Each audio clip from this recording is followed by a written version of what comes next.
Hello दोस्तों, toppers तक channel में एक बार फिर से आपका दिल से स्वागत करता हूं और मैं ये उम्मीद करता हूं कि आप सभी अच्छे होंगे और छुट्टियों में पढ़ाई ज़रूर कर रहे होंगे और मेरे चैनल को लगातार आप लोग अच्छे से देख भी रहे होंगे। इंग्लिश मीडियम का एक सीरीज मैंने शुरू किया है एसएसटी का, और उसमें पहला जो चैप्टर मैंने पढ़ाया है रिसोर्स एंड डेवलपमेंट, तो उसी को छोटे छोटे वीडियो शॉर्ट टाइम में है जो है हमने बनाया है। आज हम लोग जो है रिसोर्स प्लानिंग के बारे में पढ़ेंगे। तो सभी बच्चों से यह रिक्वेस्ट है कि छुट्टियों में जो है इस छुट्टियों का बहुत अच्छे से एंजॉय तो करें ही, साथ में अपनी पढ़ाई को मत छोड़ें, क्योंकि 10 दिन 15 दिन अगर आप बिल्कुल पढ़ाई से छूट जाएंगे, पढ़ाई आपकी छूट जाएगी, तो फिर जो है रूट पे लाने में बहुत टाइम लग जाएगा। इसीलिए कम से कम यूट्यूब के चैनल के थ्रू आप अपनी पढ़ाई को कंटिन्यू लगातार जारी रखें। आज हम लोग जो है रिसोर्स प्लानिंग के बारे में पढ़ेंगे। कल तक हमने देखा था कि सस्टेनेबल डेवलपमेंट क्या होता है, एजेंडा 21 क्या होता है, रियो 21 सम्मेलन क्या था, रियो सम्मेलन क्या था, ये सारा चीज़ें हमने कल अच्छे से समझा था। आज हम रिसोर्स प्लानिंग के बारे में पढ़ेंगे कि भाई रिसोर्स प्लानिंग क्या है। दोस्तों, जो रिसोर्स प्लानिंग है वो क्या है, कहता है कि हमारे देश में जितना रिसोर्स है, संसाधन है, उसका कैसे इस्तेमाल करें और किस तरह प्लान करके उसका यूज करें, जिससे आने वाले जो पीढ़ियां हैं, आने वाले जो जनरेशन है, उस रिसोर्स का इस्तेमाल कर सकें। आगे देखते हैं हम लोग। Resource planning is the widely acceptable strategy for judicious use of resources. It has importance। कह रहे प्लानिंग जो है वो एक स्ट्रेटजी है, एक तरीका है रिसोर्स को सही तरीके से यूज करने का। रिसोर्स को, जो भी संसाधन है, जैसे पानी, वाटर संसाधन है हमारा, मेटल संसाधन है हमारा, कोयला संसाधन है हमारा, फॉरेस्ट वाइल्ड लाइफ हमारा संसाधन है, इन रिसोर्स का हम कैसे यूज करें, किस स्ट्रेटजी को एक्सेप्ट करके उसे यूज करें, जिससे हमारा रिसोर्स जो है वो प्लानिंग के थ्रू खर्च हो पाए। दोस्तों, प्लानिंग का मतलब ही होता है कि भाई हमारे पास अगर 100 रुपये हैं तो हम उसका कैसे इस्तेमाल करें ताकि जो है वो उसको हम यूज कर सकें। तो यहाँ भी हम देखते हैं, in a country like India which has enormous diversity in the availability of resources, there are regions which are rich in certain types of resources but are different in some other resources। कह रहा है कि भारत में कहीं कहीं बहुत अधिक resource की अवेलेबिलिटी है, लेकिन किसी किसी क्षेत्र में रिसोर्स न के बराबर है। There are some regions which can be considered self-sufficient in terms of the availability of resources, and there are some regions which have acute shortage of some vital resources। कह रहा है किसी राज्य में, किसी किसी क्षेत्र में बहुत अधिक रिसोर्स है, किसी क्षेत्र में बिल्कुल भी रिसोर्स नहीं है। कहाँ कहाँ रिसोर्स है और कहाँ कहाँ रिसोर्स नहीं है वो देखते हैं। For example, the states of Jharkhand, Chhattisgarh and Madhya Pradesh are rich in minerals and coal deposits. Jharkhand, Chhattisgarh और मध्य प्रदेश में कोयला बहुत अधिक है, जबकि Arunachal Pradesh has abundance of water resource, लेकिन अरुणाचल प्रदेश में पानी बहुत अधिक है। But lacks of infrastructure development, लेकिन वहाँ डेवलपमेंट बहुत कम हो पाया है। ऐसे देखते हैं क्यों।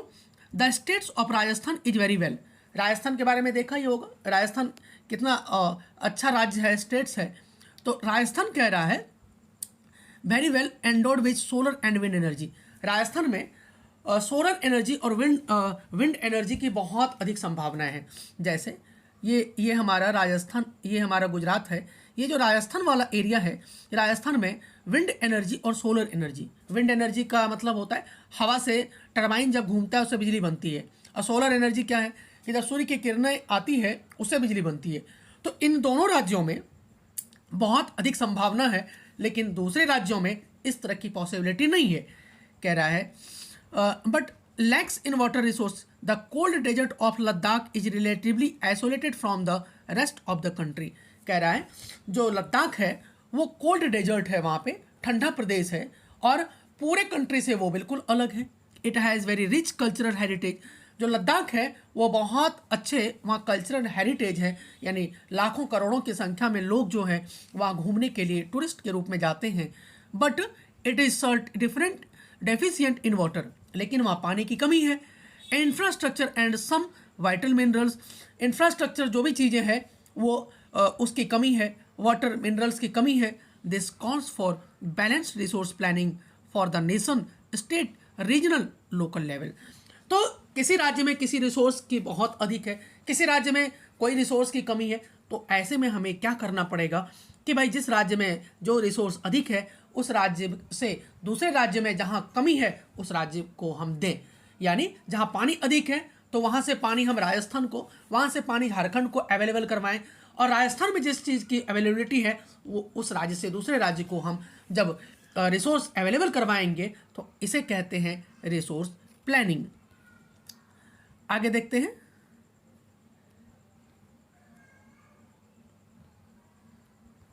आगे देखते हैं हम लोग। The availability of resource is necessary condition for the development of any reason.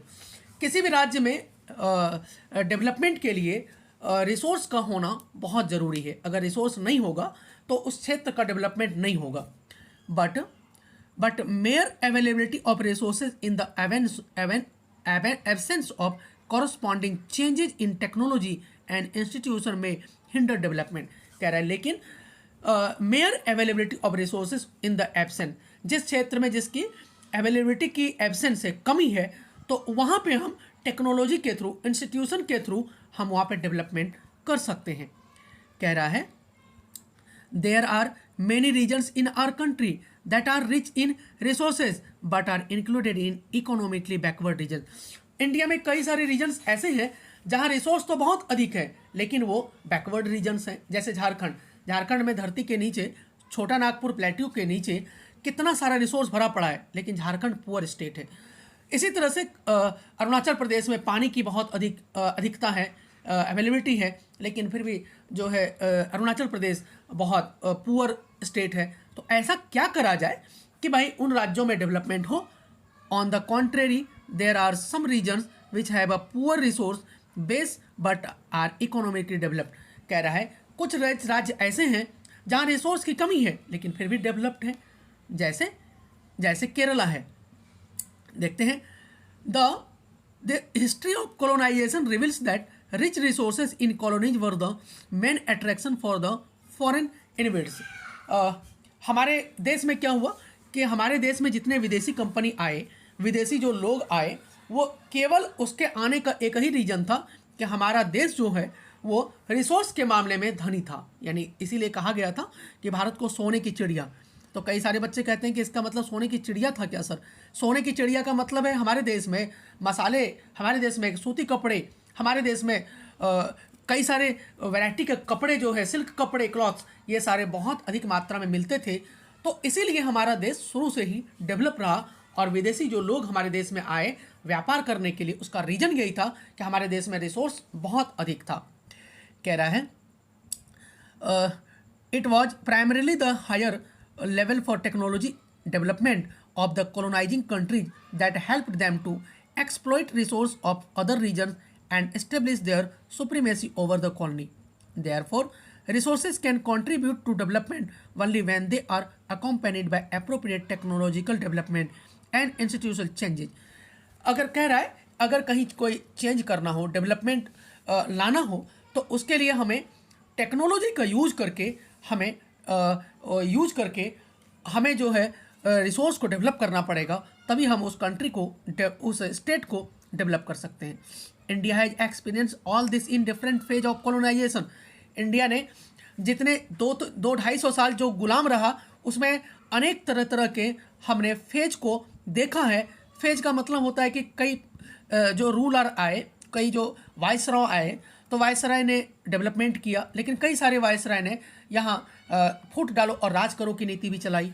तो वही कह रहा है therefore in India development in general and resource development in particular does not only involve the availability of resources but also the technology, quality of human resource and the historical experience of the people. कह रहा है हमारे देश में मानव संसाधन भी बहुत अधिक मात्रा में था और इसलिए हमारे देश का डेवलपमेंट बहुत तेजी से हुआ। कंजर्वेशन ऑफ रिसोर्सेज, रिसोर्स का कंजर्वेशन कैसे करें, बचाएं कैसे। Resources are vital for any developmental activity but irrational consumption and over utilization of resources may lead to socio-economic and environmental problem। कह रहा है resource development, resource are vital for any, resource जो है किसी भी डेवलपमेंट एक्टिविटी के लिए, किसी भी लोगों के अमीर बनने के लिए, किसी भी क्षेत्र का विकास करने के लिए रिसोर्स का बहुत होना जरूरी है। बट इरेशनल कंजप्शन, लेकिन हम लोग क्या करते हैं, किसी किसी क्षेत्र के लोग जो है बहुत अधिक रिसोर्स का कंजम्पशन करते हैं, यूज करते हैं, और किसी किसी क्षेत्र में जो है रिसोर्स का यूज होता ही नहीं है। तो इससे क्या होता है, कहीं बहुत अधिक है तो वहाँ के लोग बहुत अधिक यूज करते हैं, कहीं रिसोर्स है ही नहीं तो वहाँ के लोग कम यूज करते हैं। इससे क्या होता है, एनवायरनमेंट में प्रॉब्लम होती है, यानी पर्यावरण में समस्या उत्पन्न होना शुरू हो जाता है। तो overcome these problems, resources conservation at various levels, it's important. This had been the main concern of leaders that and thinkers in the past। बहुत सारे जो लीडर थे हमारे, उन्होंने भी यही कहा कि भाई रिसोर्स को बचाओ, और रिसोर्स जहाँ जिस क्षेत्र में रिसोर्स की कमी है, जहाँ बहुत अधिक रिसोर्स है, वहाँ से हम कमी वाले क्षेत्रों में रिसोर्स को पहुँचाएं, तभी हमारे भारत का डेवलपमेंट होगा। यहाँ भी Gandhi ji was very apt in voicing is concern about resources conservation in this words. Gandhi ji ने भी रिसोर्स को बचाने के लिए, रिसोर्स को कंजर्व करने के लिए इन शब्दों में कहा था, there is enough for everybody need and not for anybody's greed. हमारे देश में जितना रिसोर्स है वो सभी के लिए बहुत पर्याप्त है, लेकिन किसी के लालच की संतुष्टि के लिए हमारे देश में कोई रिसोर्स नहीं है। यहाँ भी गांधी जी ने वैसे ही कहा था कि भाई रिसोर्स हमारे पास जितना है, अगर सभी लोग उसका इक्वली यूज करें, जितना जितना ज़रूरत हो उतना ही इस्तेमाल करें, तो हमारे देश में बहुत अधिक रिसोर्स है, लेकिन किसी के लालच की संतुष्टि के लिए नहीं है। लालच की संतुष्टि का मतलब है 2016-17 में जो रुपया को चेंज किया गया था, पुराने रुपये से नए रुपये चलाया गया था, उसमें देखा आपने कई सारे लोगों ने करोड़ों अरबों रुपये जो है दबा कर रखा हुआ था। इसको ब्लैक मनी कहते हैं। उसी रुपये तो जितना यूज हो उतना उन्होंने यूज किया तो कोई बात नहीं, उसको ब्लैक मनी के रूप में रख दिया।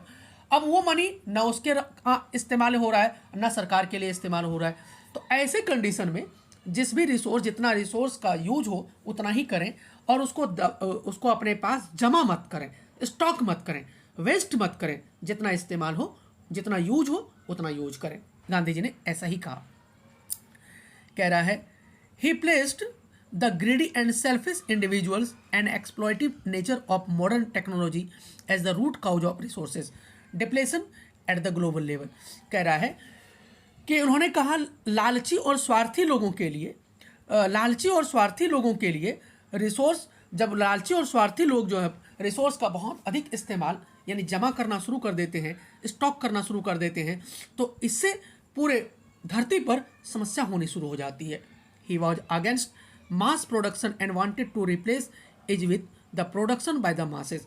कहा इन्होंने कि ये इस चीज़ के विरोधी थे कि भाई आप लालची मत बनो, आप स्वार्थी मत बनो, जितना आपको इस्तेमाल, जितना आपको यूज है, जितनी आपको ज़रूरत है उतना रिसोर्स का इस्तेमाल करिए, बाकी रिसोर्स को बचाइए। कहने का मतलब यही है।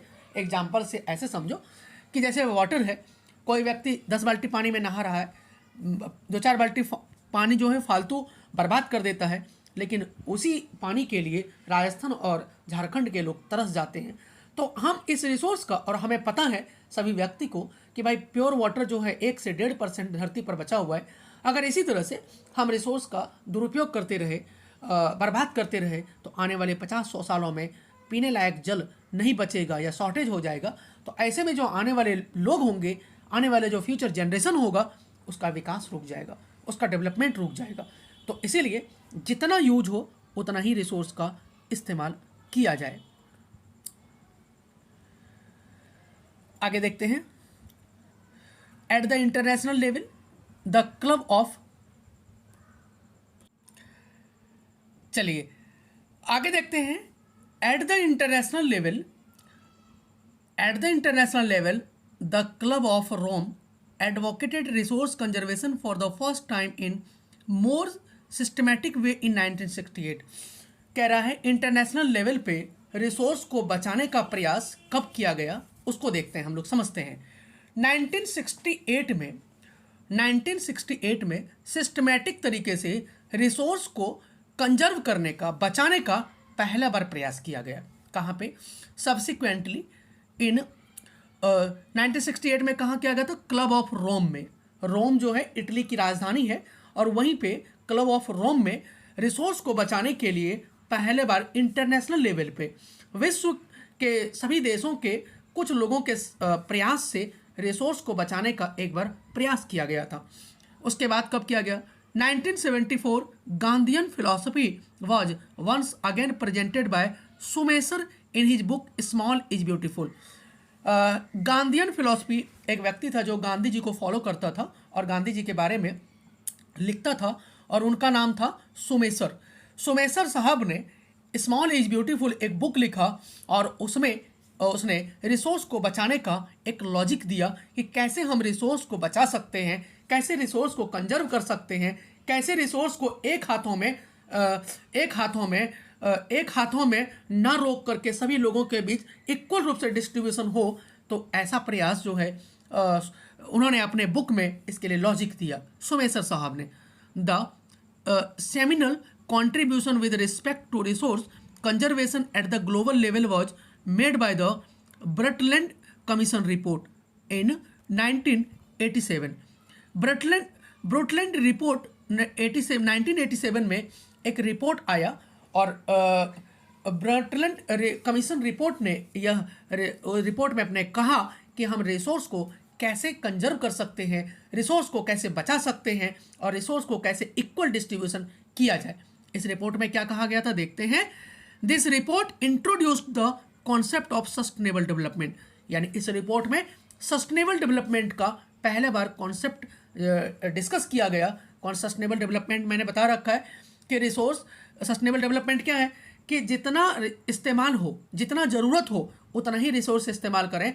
बाकी फ्यूचर जनरेशन जो हमारे आने वाले बच्चे होंगे, हम जब मर जाएंगे, हम जब ख़त्म हो जाएंगे, तो 100 साल के बाद जो लोग आएंगे भारत में या वर्ल्ड में, वो इस रिसोर्स का इस्तेमाल कर सकें।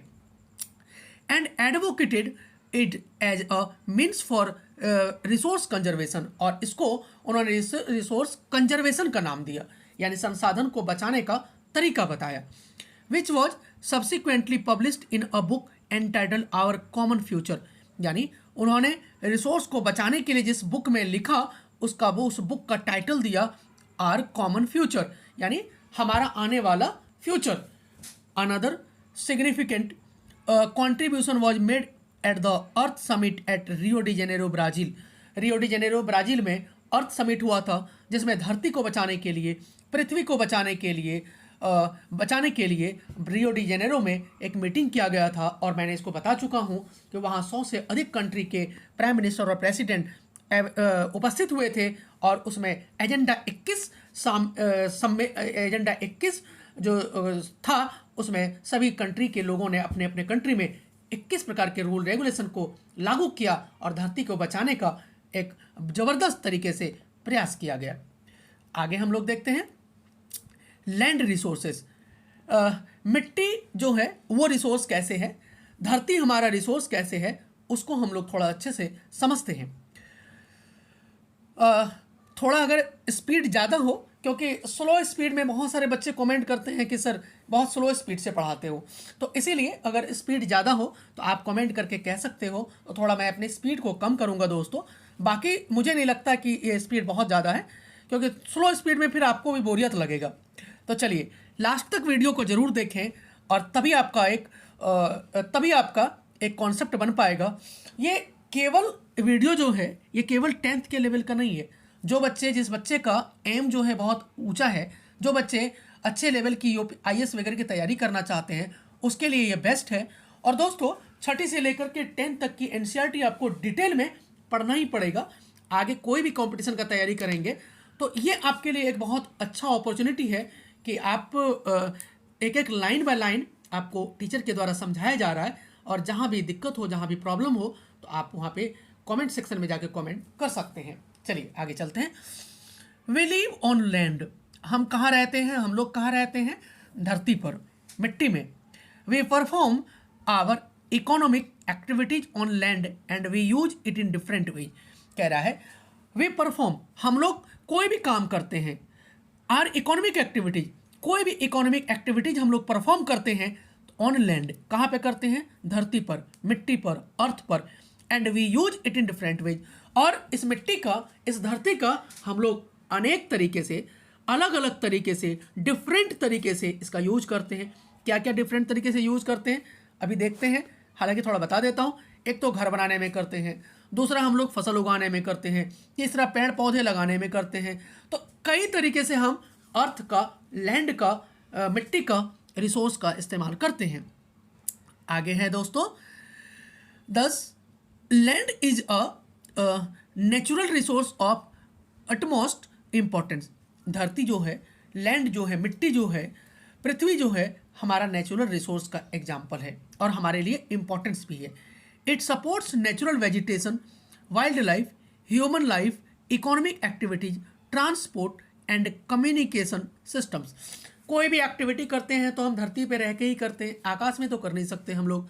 क्या क्या करते हैं, नेचुरल वेजिटेशन, हम लोग पेड़ पौधे उगाते हैं, वाइल्ड लाइफ, ह्यूमन लाइफ, हम लोग यहीं रहते हैं, हम लोग यहीं जीते हैं, इकोनॉमिक एक्टिविटी, कोई भी काम धंधा करते हैं, बिजनेस रोजगार करते हैं तो धरती पे ही रह के करते हैं, ट्रांसपोर्ट, गाड़ी वगैरह चलाते हैं, सड़कें बनाते हैं तो भी यहीं लैंड में ही करते हैं, कम्युनिकेशन सिस्टम, कोई भी लैपटॉप से, कम्युनिकेशन सिस्टम से कोई भी काम करते हैं तो हम लोग धरती पे ही रहकर करते हैं। However, land is an asset of a finite magnitude.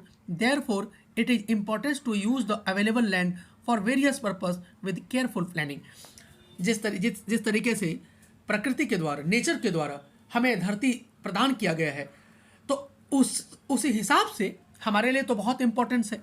तो हम इस इम्पोर्टेंस का, जो भी हमारे लिए धरती अवेलेबल है, लैंड अवेलेबल है, उसका हम लोग केयरफुल तरीके से, अपने उद्देश्य के लिए, पर्पस के लिए केयरफुल तरीके से, प्लानिंग के साथ इसका यूज करें, इसका इस्तेमाल करें। यहाँ कहने का मतलब ये है कि हम लोग फसल उगाते हैं, बहुत अधिक केमिकल यूज करने लग जाते हैं तो उससे क्या होता है, मिट्टी बंजर हो जाता है, मिट्टी में कोई फसल नहीं लगता है। या हम लोग फैक्ट्री से कई सारे केमिकल वाला लिक्विड जो हम लोग धरती पर डाल देते हैं तो वो मिट्टी जो है बंजर हो जाती है। तो ऐसा ना करें, ऐसा ना करें। तो इससे क्या होता है कि हमारी मिट्टी जो है, फर्टिलिटी ख़त्म हो जाती है और हमारा जो रिसोर्स है, लैंड रिसोर्स जो है, वो क्या होता है, बर्बाद हो जाता है। आगे देखते हैं, India has land under a variety of relief features, namely mountains, plateaus, plains and island. हमारे भारत में आपने देखा ही होगा कि कई सारे माउंटेन्स हैं, हिमालय माउंटेन्स है जो जम्मू कश्मीर से लेकर अरुणाचल प्रदेश तक फैला हुआ है, करीब करीब 2500 किलोमीटर से अधिक में फैला हुआ है।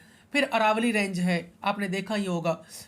तो कई सारा पहाड़ हमारे, फिर नर्मदा साइड में जो है कई सारे पहाड़ियाँ हैं। फिर इस साइड में नॉर्थ साउथ, इधर वेस्टर्न साइड में, ईस्टर्न साइड में ईस्टर्न घाट्स है, वेस्टर्न घाट्स है।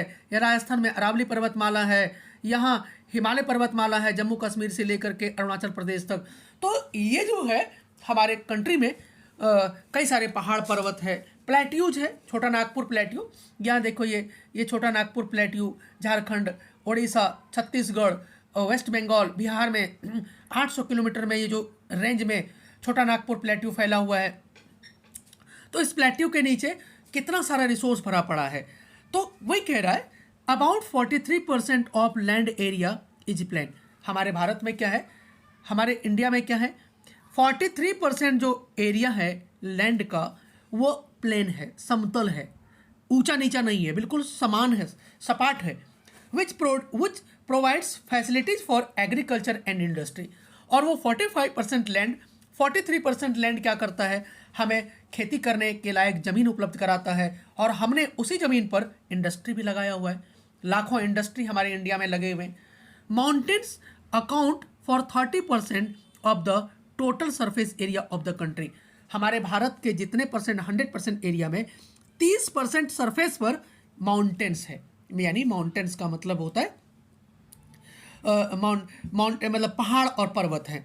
And ensure perennial flow of some rivers और क्या होता है, इसी 30% पर नदियाँ भी बहती है, इसी 30% पर हमारे देश में नदियाँ भी बहती है, surface of the country and ensure perennial flow of river, provide facilities for tourism and ecological aspects.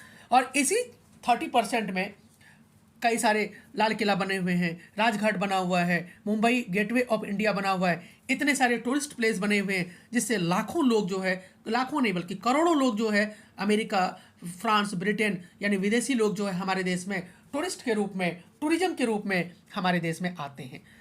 क्या कह रहा है, about 27% of area of the country is the plateau region.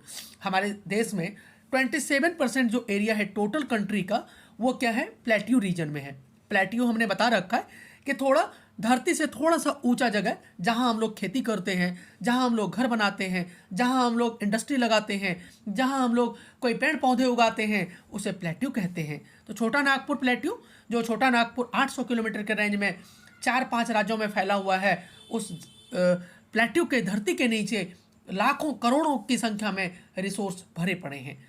It possess rich reserves of minerals, fossil fuels and forest.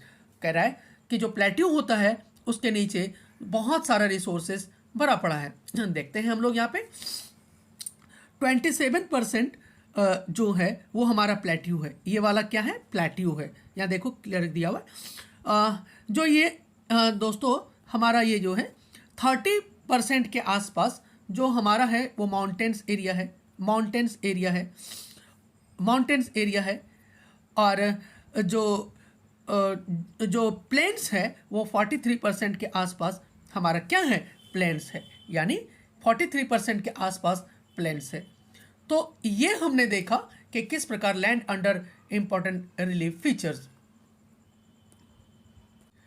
आगे हम लोग देखते हैं land utilisation. Land को किस प्रकार यूटिलाइज करें, यूज करें, जिससे हमारा जो है रिसोर्स, लैंड रिसोर्स जो है वो हम बचा सकें। Land resources are used for the following purposes. Land को हम लोग किस लिए, किस पर्पस से यूज करते हैं?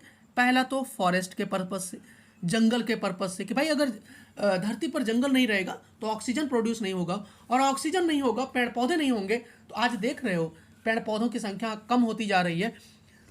तो एक तो ऑक्सीजन की कमी होती जा रही है, दूसरा पर्यावरण में इतने सारे बीमारियां, धीरे धीरे नई नई बीमारी पैदा हो रहा है। इसका केवल और केवल एक रीजन है जंगल की कमी, पेड़ पौधों की कमी से। सेकंड है land not available for cultivation. हमारे देश में क्या है, कल्टीवेशन के लिए, कल्टीवेशन का मतलब है खेती करना, खेती के लायक जमीन जो है वो धीरे धीरे कम होता जा रहा है। कैसे कम होता जा रहा है? एक तो हम लोग बैरन एंड वेस्ट लैंड है हमारे धरती पर, क्या है कि जो एक तो बर्बाद भूमि है, और दूसरा हम लोग ना बंजर भूमि है। बैरन का मतलब होता है बंजर भूमि। बंजर भूमि क्या होता है कि जब हम लोग वहाँ पे कोई केमिकल फर्टिलाइजर डाल देते हैं, बहुत ज़्यादा खेतों में जब केमिकल फर्टिलाइजर यूज करते हैं तो उससे ज़मीन बंजर हो जाती है, बैरन लैंड हो जाता है, और वो वेस्ट लैंड में चेंज हो जाता है, बदल जाता है। Land put to non agriculture use, example buildings, road, factory. हम लोग बहुत सारा यूज जो है लैंड का बिल्डिंग बनाने में, रोड्स बनाने में, फैक्ट्री बनाने में इस्तेमाल करते हैं। तो उससे हमारा क्या होता है कि जो लैंड है वो हम लोग हमारा कहीं ना कहीं वेस्ट लैंड में चेंज हो जाता है। आगे है other uncultivated land exploiting fallow land, permanent pasture and grazing land. हमारे देश में जो है कई सारे परमानेंट पास्चर लैंड है और ग्रेजिंग लैंड है, यानी बहुत बड़ा बड़ा फील्ड जो है हमारे देश में पड़ा हुआ है जहाँ घास उगती है, आसपास के गांव के जो जानवर हैं, गाय भैंस, ये सब चरते रहते हैं। तो सरकार चाहे तो इन लैंड का इस्तेमाल कर सकता है अपने फ़ायदे के लिए। Land under miscellaneous tree crops, groves, sown area. कह रहा है कि कई सारे क्षेत्र में ऐसे लैंड हैं जो मिसलेनियस ट्री उगे हुए हैं वहाँ पे, या क्रॉप्स हम लोग कई सारे फसल हम लोग उगाते हैं, not included in not sown area. वो वहाँ पे बहुत अच्छे तरीके से उपज नहीं होता है, तो इसीलिए हम लोग उसको शामिल नहीं करते हैं सोन एरिया में। कल्चरल वेस्ट लैंड, बहुत सारे ऐसे क्षेत्र हैं left cultivated for more than 5 agricultural years, 5 साल से कोई खेती नहीं हो रही है, तो वो भी हमारा वेस्ट लैंड में शामिल हो जाता है। Fallow land, current fallow left without cultivation for 1 or less than an agricultural area, other than current fallow were left cultivated for the past 1 to 5 agriculture years. एक या तो दूसरा है कि करंट सेशन में हम उस ज़मीन पर अगर खेती नहीं करते हैं तो भी वो जो है फैलो लैंड कहलाता है, और दूसरा 1 साल से लेकर 5 साल तक अगर जिस ज़मीन पर हम खेती नहीं करते हैं वो भी हमारा अनकल्टिवेटेड कहलाता है, यानी वो भी वेस्ट लैंड कहलाता है। नेट सोन एरिया, कितने क्षेत्र पर हम क्रॉप उगाते हैं, फसल उगाते हैं, इसको देखते हैं। Area sown more than once in an agriculture year plus net sown area is known as gross cropped area. कह रहा है कि किसी क्षेत्र में एक साल में अगर जमीन पर अगर फसल उगाते हैं तो वो ग्रॉस क्रॉप्ड एरिया कहलाता है। Area sown more than once, एक साल में एक से अधिक फसल अगर उगाते हैं, एक साल में एक से अधिक फसल उगाते हैं तो उसे हम लोग नेट सोन एरिया कहते हैं या ग्रॉस क्रॉप्ड एरिया भी कहते हैं। आगे हम लोग देखते हैं land use pattern in India. हमारे इंडिया में किस प्रकार का लैंड यूज करते हैं हम लोग, पैटर्न क्या है उसको थोड़ा सा हम लोग समझ लेते हैं। The use of land is determined both by physical factors such as topography, climate, soil types, as well as human factors such as population density, technological capability and culture and traditional etc. यानी land जो pattern है हमारे India का, हम लोग क्या करते हैं उस पर क्लाइमेट, सॉइल, अलग अलग तरीके की मिट्टी होती है, अलग अलग तरीके का क्लाइमेट होता है हमारे इंडिया में, ह्यूमन फैक्टर्स और पॉपुलेशन डेंसिटी, अलग अलग क्षेत्र में अलग अलग डेंसिटी होती है, अलग अलग क्षेत्र की अलग अलग कैपेबिलिटी होती है, और अलग अलग क्षेत्र में अलग अलग जो है ट्रेडिशन, कल्चर अलग अलग होता है। जैसे केरल के लोग अलग तरीके से खाना खाते हैं, अलग तरीके से खेती करते हैं, अलग तरीके से वहाँ के लोगों का रहन सहन बिल्कुल अलग है। अगर हम अरुणाचल प्रदेश चले जाएँ, वहाँ के लोगों का जो खेती करने का तरीका है, वहाँ का जो क्लाइमेटिक कंडीशन है, वहाँ के जो मिट्टी के प्रकार हैं वो अलग अलग है। यानी यहाँ कहने का मतलब है इंडिया में अलग अलग क्षेत्रों के मिट्टी अलग अलग है, क्लाइमेट अलग अलग है। अब कई बच्चे कहेंगे सर क्लाइमेट अलग अलग, एक ही देश का क्लाइमेट अलग है। केरला में सालों भर जो टेम्परेचर रहता है वो 20 से 25 डिग्री के आसपास रहता है। पूरे साल वहाँ के लोग न कभी चादर ढकते हैं और न कभी उनको गर्मी लगता है, जैसे ही गर्मी होगा बारिश हो जाता है। लेकिन वही अगर आप नॉर्थ इंडिया में आए, दिल्ली, उत्तर प्रदेश, बिहार, झारखंड, मध्य प्रदेश, तो यहाँ देख रहे हो साल में 3-4 बार क्लाइमेटिक मौसम चेंज हो जाता है। तो अलग अलग कंट्री में मिट्टी अलग अलग होता है, क्लाइमेटिक कंडीशन अलग अलग होता है, टोपोग्राफी अलग अलग है, ह्यूमन फैक्टर्स अलग अलग है, पॉपुलेशन डेंसिटी कहीं अलग है। उत्तर प्रदेश में जनसंख्या बहुत अधिक है, अरुणाचल प्रदेश में आप देखिए जनसंख्या कितनी कम है। आप देखो सिक्किम में टोटल राज्य में मिलाकर के 5 लाख जनसंख्या है। तो यहाँ वही कह रहा है कि हमारे देश का जो यूज मिट्टी है, धरती है, वो अलग अलग क्षेत्र में अलग अलग तरीके से इस्तेमाल किया जाता है। आगे देखते हैं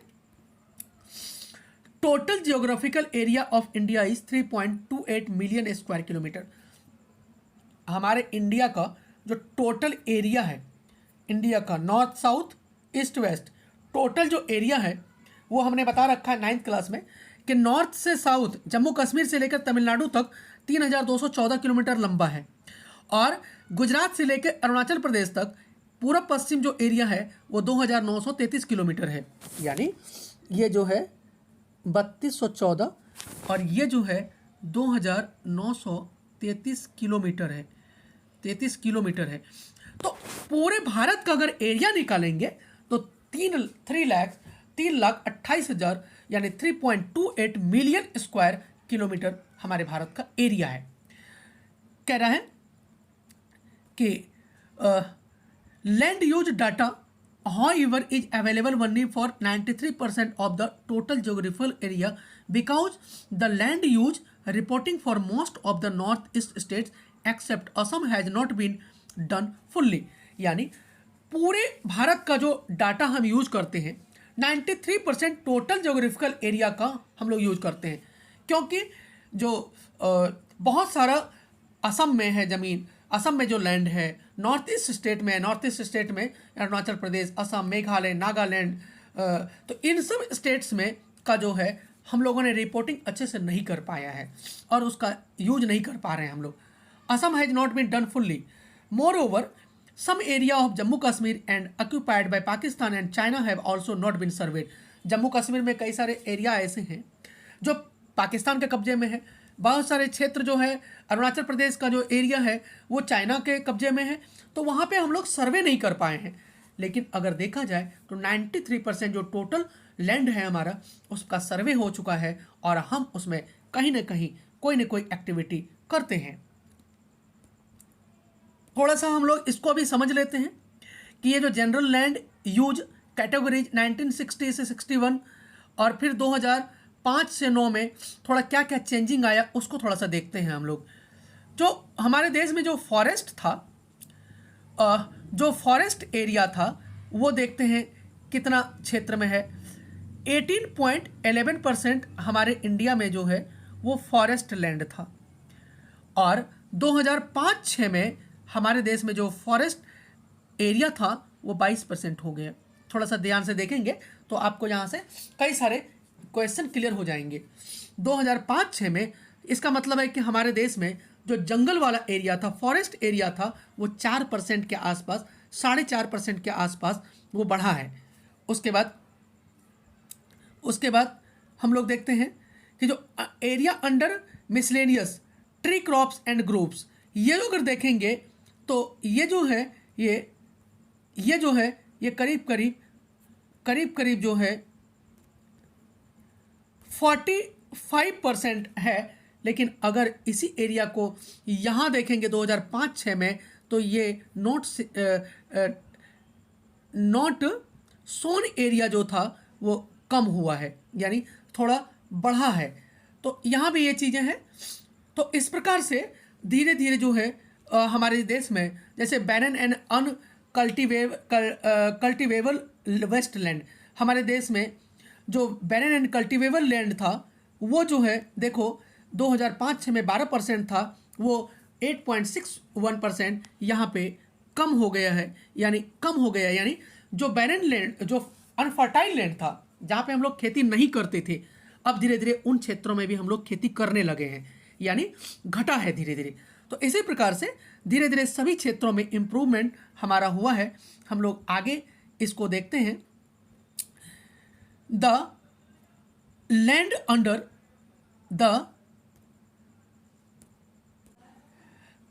आगे चलते हैं हम लोग दोस्तों कि the land under permanent pasture has also decreased.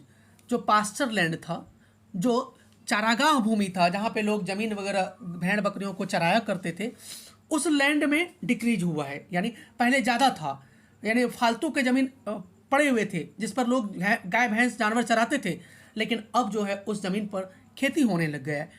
How are we able to feed our huge cattle population on this pasture land and what are the consequences of it.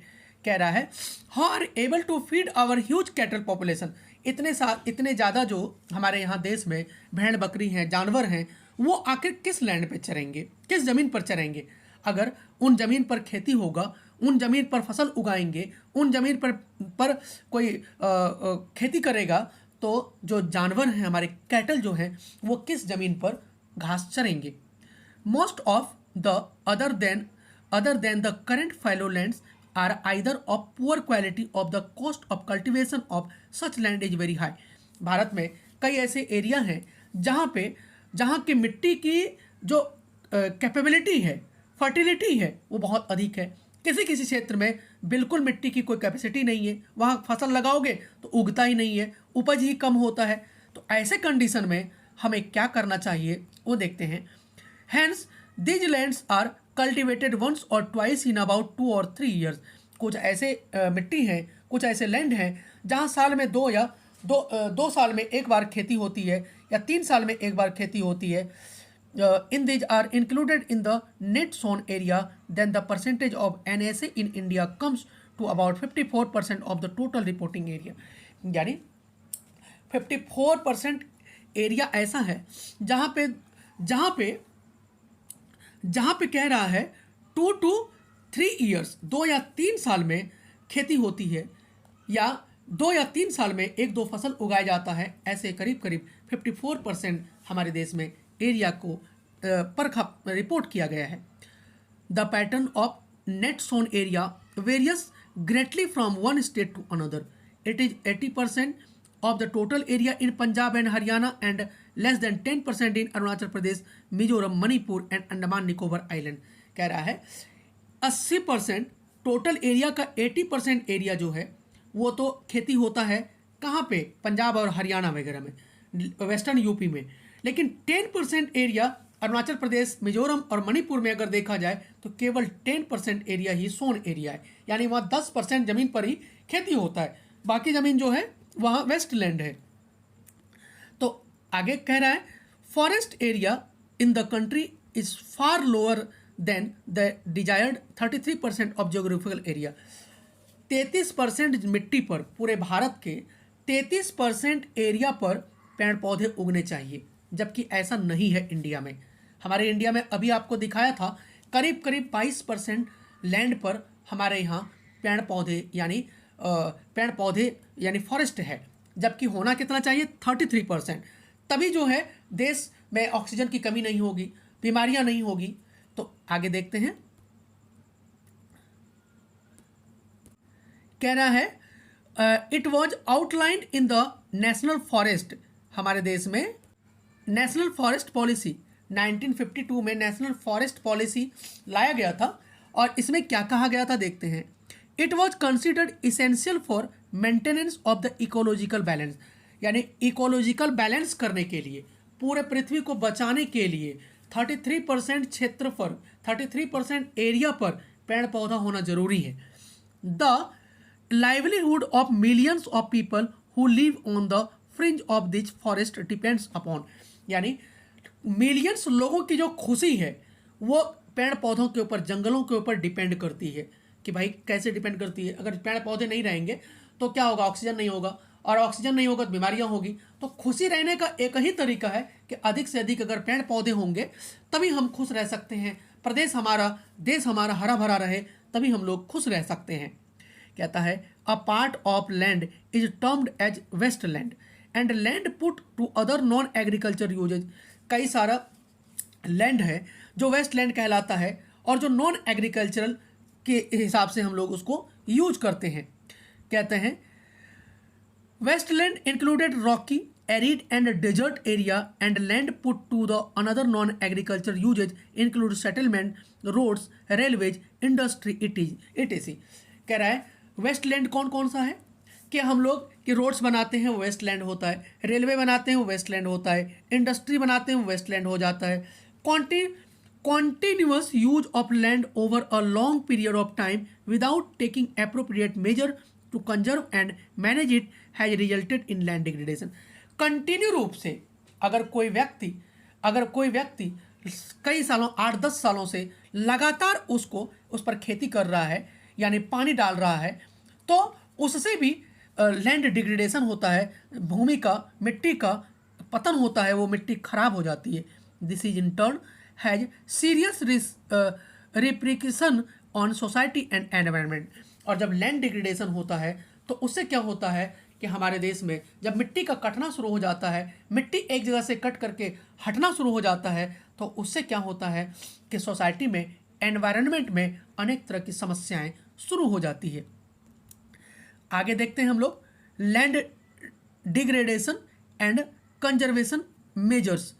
Land degradation यानी मिट्टी का कटना और उसको कैसे बचाएंगे, ये हम लोग देखते हैं। We have shared our land with past generation and will have to do so with the future generation too. कह रहा है वी हैव शेयर्ड, हमें शेयर करना चाहिए, हमें करना है शेयर। क्या करना है शेयर? पास्ट जनरेशन को भी हमें ज़मीन प्रदान करना है, देना है। यानी ऐसा नहीं कि हम इतना लैंड को यूज करें कि सारा लैंड वेस्ट लैंड के रूप में चेंज कर दें, ताकि आने वाले जो जनरेशन होगा 50-100 सालों के बाद जो भारत में आने वाले लोग होंगे वो उस किस लैंड पर, किस धरती पर अपनी खेती करेंगे और क्या उगाएंगे, कैसे खाएंगे। वही कह रहा है 95% of our basic needs for food, shelters and clothing. 95% जो हमारा बेसिक नीड्स है वो हमारा क्या है? भोजन है, फूड है, शेल्टर है और क्या है? क्लॉथ्स है। तो कह रहा है आर ऑब्टेन्ड फ्रॉम लैंड, जो 95% जो लैंड है, 95% लैंड से ही हमारा भोजन मिलता है, हमारा सारा ज़रूरत की चीज़ें पूरी होती है। Human activities have not only brought about degradation of land but also aggravated the pace of natural forest of cause damage to land। कह रहे जो मानव की जो एक्टिविटी है, मानव का जो कार्य है, वह केवल वही जो है लैंड डिग्रेडेशन नहीं करता है but also have aggravated the pace of natural force of cause damage. केवल मिट्टी को हम लोग प्रदूषित नहीं करते हैं, मिट्टी को वेस्टलैंड के रूप में चेंज नहीं करते हैं, बल्कि हम लोग क्या करते हैं, नेचुरल फोर्सेस को भी हम लोग डैमेज कर देते हैं। At present there are about 130 million hectares of degraded land in India. हमारे देश में 130 मिलियन हेक्टेयर जो लैंड है वो डिग्रेड लैंड हमारे इंडिया में है। यानी हमारे देश में जो है 130 मिलियन हेक्टेयर जो ज़मीन है वो खराब भूमि के रूप में पड़ा हुआ है। Approximately 28% of it belongs to the category of forest degraded area. 28% जो लैंड है हमारे इंडिया में वो लगभग जो है फॉरेस्ट लैंड है। 56% of its water eroded area and the rest is affected by saline and alkaline deposit। 56% जो वाटर जो पानी से जो भरा हुआ एरिया है उसमें क्या है, खारे पानी वाला भी मिट्टी है। खारे पानी जो है हमारे धरती पर पड़ा हुआ है, जैसे राजस्थान में जितने एरिया हैं वो खारे पानी वाली मिट्टी है, तो वहाँ पे बहुत सारा लैंड वेस्ट लैंड है, खेती ही नहीं होता है वहाँ। अल्कलाइन डिपॉजिट्स और कई सारे क्षेत्र ऐसे हैं जहाँ की मिट्टी नमकीन है, खारा है, पानी नमकीन है, तो ऐसे एरिया भी वेस्ट लैंड के रूप में काउंटिंग होता है। कह रहा है some human activities such as deforestation, overgrazing, mining and quarrying to have contributed significantly in land degradation. मानव के कुछ एक्टिविटी से जो है लैंड का पतन होता है, मिट्टी बर्बाद हो जाती है, वेस्ट लैंड के रूप में चेंज हो जाती है। जैसे डिफॉरेस्टेशन, डिफॉरेस्टेशन का मतलब होता है जब पेड़ पौधों को बहुत अधिक मात्रा में काटते जाएंगे तो उससे भी वेस्ट लैंड के रूप में चेंज हो जाता है। जैसे अगर कहीं बाढ़ आता है तो जहाँ पेड़ पौधे रहेंगे तो वहाँ बाढ़ क्या करता है, मिट्टी को काट नहीं पाता है, और मिट्टी जब नहीं कटेगी तो पेड़ पौधे क्या करता है, अपने जड़ों से मिट्टी को जकड़े रखता है। तो न हवाएं, आंधी तूफान भी उस मिट्टी को उड़ा करके दूसरे क्षेत्र में ले जा सकती है, न बाढ़ का पानी भी जो है मिट्टी को काट नहीं पाता है। इसीलिए जो डिफॉरेस्टेशन है वो यानी जहाँ के जिस क्षेत्रों में पेड़ पौधे नहीं है, जिस क्षेत्रों में पेड़ पौधों को काट दिया गया है, जिस क्षेत्रों में पेड़ पौधों को समाप्त कर दिया गया है, तो उस क्षेत्र की मिट्टी जो है अधिक कटती है, उस क्षेत्र की मिट्टी जो है अधिक वेस्ट हो जाती है। ओवरग्रेजिंग, जिस क्षेत्र में ओवरग्रेजिंग होता है, बहुत ज़्यादा संख्या में जानवर चरते हैं, जैसे राजस्थान में, पंजाब में, हरियाणा में, जैसे जम्मू कश्मीर में, हिमाचल प्रदेश में, उत्तराखंड में, यहाँ के लोगों का कोई भी उद्योग धंधा नहीं है, तो यहाँ के लोग भेड़ पालन, पशुपालन बहुत अधिक करते हैं। तो जिस क्षेत्र में कॉन्टिन्यूसली जो है पेड़ पौधे बहुत अधिक संख्या में चरते हैं, घास जब पूरी तरह मिट्टी से उखाड़ करके जब भेड़ खा जाता है तो इससे भी बारिश के मौसम में मिट्टी कट करके नीचे की ओर बहना शुरू हो जाता है और इससे भी लैंड डिग्रेडेशन होता है। माइनिंग के कारण मैंने बताया ही है, माइनिंग के कारण कैसे होता है। जैसे झारखंड में झरिया, धनबाद के पास झरिया कोयला खदान है, वहाँ पे हमने क्या देखा, 50-60 किलोमीटर के रेंज में करीब जो है कोयला निकाल लिया गया, लेकिन उस क्षेत्र को मिट्टी से भरा नहीं गया, और जैसे ही बारिश का मौसम आया तो पूरे क्षेत्र में पानी भर गया और धीरे धीरे वो धरती जो है वो करीब 50-100 किलोमीटर की धरती जो है वेस्ट लैंड के रूप में चेंज हो गई।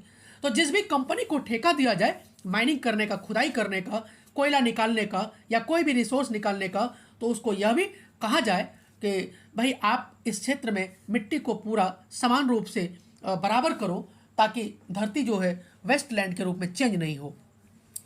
उसके बाद तो इस प्रकार से भी, इन सब तरीके से भी लैंड डिग्रेडेशन होता है। थोड़ा हम लोग इस फिगर को देख लेते हैं कि लैंड इंडिया वेस्टलैंड इन 2000 में वेस्टलैंड क्या था, थोड़ा इसको हम लोग देख लेते हैं। कितना वेस्टलैंड था, थोड़ा इसको देखते हैं। वाटर इरोडेड एरिया जो है यानी जिस क्षेत्र में बहुत अधिक पानी भरा हुआ होता है वो एरिया भी वेस्टलैंड हो जाता है। बार बार किसी मिट्टी पे पानी 3 महीने 4 महीने पानी पड़ा रहेगा तो वो उस मिट्टी की जो फर्टिलिटी होती है वो बर्बाद हो जाती है, उसमें कोई भी फसल उगाओगे नहीं उगेगा। अगर उगाना हो तो उसके लिए कई सारे तरीके अपनाने पड़ेंगे। तो इससे भी जहाँ वाटर हमेशा डूबा रहता है, पानी से डूबा हुआ क्षेत्र है, वो भी वेस्टलैंड के रूप में चेंज हो जाता है। दूसरा है फॉरेस्ट डिग्रेडेड एरिया, यानी करीब करीब 28% जो एरिया है वो जंगलों से ढका हुआ है, यानी वहाँ सूर्य की रोशनी भी नहीं पहुँचती है, तो वो भी हमारा वेस्टलैंड के रूप में चेंज हो जाता है। तीसरा है सेलाइन एंड अल्केलाइन लैंड। 6% जो है हमारे देश की जो मिट्टी है, हमारे देश का जो लैंड है, वो 6% जो है नमकीन और खारे पानी से भरा पड़ा है, तो वो भी वेस्टलैंड है। और विंड एरोडेड एरिया, जहाँ बहुत अधिक आंधी तूफान आता है, जैसे राजस्थान एरिया में, गुजरात एरिया में, पंजाब साइड में बहुत अधिक आंधी तूफान आता है, तो ऐसे में क्या होता है कि बालू उड़ उड़ करके, मिट्टी रेत उड़ उड़ करके एक जगह से दूसरे जगह बड़ा बड़ा सा ढेर हो जाता है, तो वो भी जो है वेस्टलैंड के रूप में चेंज हो जाता है। तो ये हमने देखा कि किस तरह से इंडिया में 2000 में 2000 ईयर में कितना वेस्टलैंड था। आगे हम लोग जो है देखते हैं, आगे देखते हैं। Mining sites are abandoned, mining sites are abandoned after cultivation, after cultivation work is complete living deep scars and traces is overburdening. कह रहा है जहां भी खुदाई होता है, माइनिंग होता है, जहां भी धरती के नीचे से कोयला, सोना, चांदी, हीरा, अबरक, सीसा, कोई भी खुदाई होता है, और वहां खुदाई करने के बाद, खुदाई कंप्लीट करने के बाद क्या करते हैं, उस गड्ढे को लोग खुला छोड़ देते हैं, भरते नहीं है।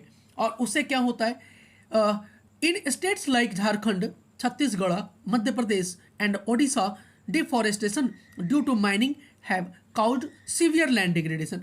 इन क्षेत्रों में, जहाँ झारखंड है, छत्तीसगढ़ है, मध्य प्रदेश में है, जहाँ पे डिफॉरेस्टेशन होता है, माइनिंग के कारण जो है, माइनिंग खुदाई के कारण जंगलों का बहुत बुरी तरीके से कटाव होता है, ऐसे क्षेत्रों में लैंड डिग्रेडेशन का सबसे बड़ा रीजन जो है वो डिफॉरेस्टेशन है और माइनिंग भी है। In states like Gujarat, Rajasthan, Madhya Pradesh and Maharashtra, overgrazing is the one main reason for land degradation. अभी मैंने बताया था गुजरात में, राजस्थान में, मध्य प्रदेश में, महाराष्ट्र में, इन सब क्षेत्रों में जो लैंड डिग्रेडेशन का मेन रीजन है वो क्या है, ओवरग्रेजिंग है। यहाँ बहुत सारे लोग जो है, यहाँ बहुत सारे लोग जो है पशुपालन करते हैं और अपने जानवरों को सरकारी भूमि पर चराते हैं। तो जानवर जब बार बार घास को ठूंठ से निकाल करके, मिट्टी से निकाल करके जड़ सहित खा जाता है, तो ऐसे क्षेत्रों में जब बारिश होता है तो बारिश मिट्टी को काट काट करके दूसरे क्षेत्रों में बहा करके उसे समुद्र में या नदियों में ले जाता है, इससे भी लैंड डिग्रेडेशन होता है। In the some states of Punjab, Haryana, western Uttar Pradesh, over irrigation is responsible for land degradation due to water logging leading in increase in salinity। कह रहा है पंजाब, हरियाणा और वेस्टर्न उत्तर प्रदेश में ओवर इरिगेशन से, यानी बहुत अधिक सिंचाई से यहाँ जो है लैंड डिग्रेडेशन हो रहा है, क्योंकि यहाँ जो है पानी सैलिनिटी वाला पानी, यानी नमकीन पानी जो है से सिंचाई किया जाता है, तो इससे भी लैंड डिग्रेडेशन होता है। और इन क्षेत्रों में धरती के नीचे से पानी निकाल कर जो सिंचाई किया जा रहा है, तो धरती के नीचे का जो भूमिगत वाटर है वो भी धीरे धीरे स्कार्सिटी होता जा रहा है, उसकी भी धीरे धीरे कमी होती जा रही है। आगे देखते हैं हम लोग, alkalinity in the soil, the mineral processing like grinding of limestone for cement industry and calcite and soft stone for ceramic industry generate huge quantity of dust in the atmosphere. जिन क्षेत्रों में, जिन एरिया में limestone for cement industry, cement industry, cement बनाने के लिए limestone को पीसा जाता है, तो जिस क्षेत्र में सीमेंट इंडस्ट्री बहुत अधिक है वहाँ पे क्या होता है, इतना ज़्यादा डस्ट उड़ता है, इतना ज़्यादा डस्ट उड़ता है कि एटमॉस्फेयर में चारों तरफ डस्ट ही डस्ट नज़र आते हैं, और उस क्षेत्र के लोगों में अनेक तरह की बीमारियाँ, सांस से संबंधित बीमारियाँ, फेफड़ों से संबंधित बीमारियाँ, किडनी से संबंधित बीमारियाँ बहुत तेज़ी से फैलती जा रही है। तो आपका क्वेश्चन है, सर क्या किया जाए, सीमेंट इंडस्ट्री को बंद किया जाए? नहीं, बंद नहीं किया जाए, लेकिन उसको रोकने का, उसको कम करने का प्रयास किया जाए और अधिक से अधिक उस क्षेत्र में पेड़ पौधे लगाए जाएं, जिससे पेड़ पौधे जो है उस क्षेत्र की क्लाइमेटिक कंडीशन को प्योर करने में हेल्प करें। आगे देखते हैं हम लोग, it retards the process of infiltration of water into the soil after in settle down on the land. In recent year industry effluents as waste have become a major source of land and water pollution in many parts of the country. जितने industry हैं वहाँ machine से क्या होता है, chemical वाला पानी निकलता है, उस केमिकल वाले पानी को हम लोग नदी नाले में बहा देते हैं, तो उससे भी लैंड डिग्रेडेशन हो रहा है. आगे देखते हैं. There are many ways to solve the problems of land degradation. हमारे पास कई सारे ऐसे तरीके हैं, कई सारा ऐसा वेज है जिससे इस प्रॉब्लम को हम लोग लैंड डिग्रेडेशन के प्रॉब्लम को सॉल्व कर सकते हैं. कैसे? Afforestation and proper management of grazing can help to some extent. Planning of shelter belts of plants, control on over grazing, stabilization of some dunes by growing thorny bushes are some of the methods of check and land degradation. हम लोग land degradation को रोकने के लिए क्या कर सकते हैं? जिस क्षेत्र में पेड़ पौधे नहीं है, जहाँ पेड़ पौधों की कमी है, डिफॉरेस्टेशन है, वहाँ अफॉरेस्टेशन करें, यानी पेड़ पौधों को अधिक लगाएं. प्रॉपर मैनेजमेंट ऑफ ग्रेजिंग, यानी जहाँ के लोग पशुपालन बहुत अधिक करते हैं वो अपने ज़मीन पर घास उगाएं. अब आप कहेंगे सर जिसको अपनी ज़मीन नहीं है वो घास कहाँ उगाएगा? तो भाई वो उसका प्रॉपर भेड़ बकरी को खाने का प्रॉपर जो है तरीका अपनाए, ताकि जो है लैंड डिग्रेडेशन को बचाया जा सके. उसके बाद शेल्टर बेल्ट्स ऑफ प्लांट, यानी पेड़ पौधों को, शेल्टर बेल्ट्स के बारे में मैंने बताया था. जैसे गंगा नदी के दोनों किनारे क्या होता है, जब गर्मी के मौसम में, मई जून के मौसम में, या इस क्षेत्र में, ये जैसे गंगा नदी है तो यहाँ की बालू जो है, इस क्षेत्र की बालू इस क्षेत्र में चली आती है, इस क्षेत्र में चली आती है. तो अगर इस क्षेत्र में हम घने पेड़ों की कतारें लगा दें, घने पेड़ों की कतारें लगा दें, तो इस क्षेत्र का बालू जो है इस क्षेत्र में नहीं आएगा और ये क्षेत्र जो फर्टाइल लैंड था वो बच पाएगा. यानी तो इस तरह से घने पेड़ों की कतारें लगा करके उस क्षेत्र में हम लैंड डिग्रेडेशन होने से बचा सकते हैं. Proper management of wasteland, control mining activities, proper discharge and disposal of industrial effluent and waste after treatment can reduce land and water degradation in industrial and suburban area. जिन क्षेत्रों में disposal बहुत अधिक, यानी खराब जो चीज़ें हैं वो अगर बहुत ज़्यादा डिस्चार्ज होता है, वेस्ट सामान जिस क्षेत्र में डालते हैं उन क्षेत्रों से जो है हम दूसरे क्षेत्रों में ले जा करके, यानी वेस्ट मटेरियल को दूसरे क्षेत्रों में ले जा करके हम कहीं दफना करके मिट्टी के अंदर दबा करके हम लैंड को वेस्ट लैंड के रूप में होने से बचा सकते हैं. तो इस प्रकार आज हमने देखा कि कई सारे तरीके हैं हमारे पास जिसको लैंड को बर्बाद होने से, मिट्टी को, धरती को बर्बाद होने से, हम फर्टाइल लैंड को, उपजाऊ ज़मीन को बर्बाद होने से हम लोग बचा सकते हैं. तो आज हम यहीं तक रहने देते हैं दोस्तों. आगे हम लोग कल सॉइल एज अ रिसोर्स के बारे में देखेंगे. मिट्टी कैसे हमारा रिसोर्स है और मिट्टी में कितने प्रकार की मिट्टी होती है, कौन कौन सी मिट्टी का क्या क्या क्वालिटी है. यहाँ से कई सारे एग्जाम में क्वेश्चन डायरेक्ट पूछा जाता है, तो हम लोग वहाँ से डिटेल से कल की क्लास में देखेंगे. तो आप सभी को बहुत बहुत धन्यवाद कंप्लीट वीडियो देखने के लिए. चलिए मिलते हैं फिर कल. जय हिंद, जय